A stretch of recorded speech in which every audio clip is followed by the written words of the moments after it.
আসন্ন সংসদ নির্বাচন ঘিরে বাংলাদেশের রাজনীতি যেমন নতুন পথে হাঁটছে, তেমনি প্রতিবেশী দেশ ভারতও পড়েছে অস্বস্তিকর অবস্থায়। কারণ এবারের নির্বাচনে আওয়ামী লীগ অংশ নিতে পারছে না। ২০২৪ সালের গণ অভ্যুত্থানের সময় দলটির সভাপতি ও সাবেক প্রধানমন্ত্রী শেখ হাসিনা দেশত্যাগ করে ভারতে আশ্রয় নেন। তার একাধিক বিতর্কিত কর্মকাণ্ডের কারণে আদালত আওয়ামী লীগের কার্যক্রম নিষিদ্ধ করে দিয়েছে।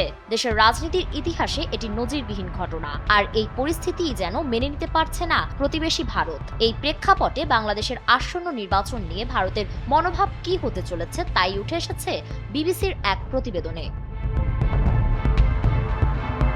বিবিসি বাংলার প্রতিবেদনে বলা হয়েছে, দিল্লি বাংলাদেশের নির্বাচনী পরিস্থিতি নিয়ে এখনো আনুষ্ঠানিক অবস্থান পুরোপুরি পরিষ্কার করেনি। ভারতের পররাষ্ট্র মন্ত্রণালয় শুধু জানিয়েছে তারা বাংলাদেশে একটি অবাধ, সুষ্ঠু ও অংশগ্রহণমূলক নির্বাচন দেখতে চায়। বাংলাদেশের পরবর্তী জাতীয় সংসদ নির্বাচন আর মাত্র ৫ মাসের মধ্যেই হতে চলেছে। এর আগে গত ৫টি নির্বাচনে ভারতের ভূমিকা নিয়ে নানা প্রশ্ন উঠেছে। প্রচলিত ধারণা যে নয়াদিল্লির সমর্থনেই শেখ হাসিনার সরকার পরপর ৩টি বিতর্কিত নির্বাচন পার করতে পেরেছিল। তবে এবার পরিস্থিতি সম্পূর্ণ ভিন্ন। কারণ আওয়ামী লীগ নেই নির্বাচনী মাঠে, আর এটাই ভারতের জন্য এক বড় ধাক্কা হিসেবে দেখা হচ্ছে।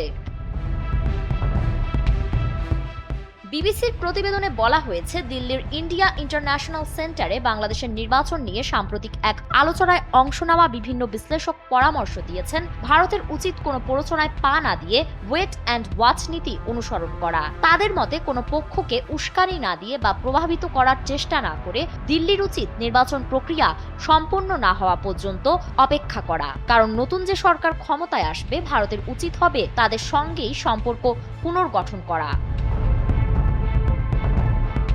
তবে এখানে প্রশ্ন উঠেছে, আওয়ামী লীগবিহীন কোনো নির্বাচনকে ভারত অন্তর্ভুক্তিমূলক মনে করবে কিনা।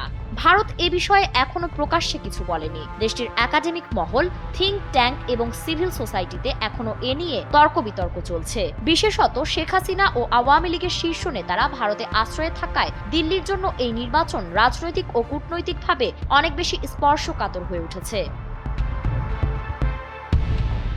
ভারতের কিছু নীতি নির্ধারক মনে করছেন, বাংলাদেশের নির্বাচন যেভাবেই হোক সেটি স্থানীয় রাজনৈতিক শক্তিগুলোর সিদ্ধান্তের উপর ছেড়ে দেওয়া উচিত। তারা বলেন, বাংলাদেশের জনগণ যেটি চায় সেটির মর্যাদা দেওয়া ভারতের দায়িত্ব।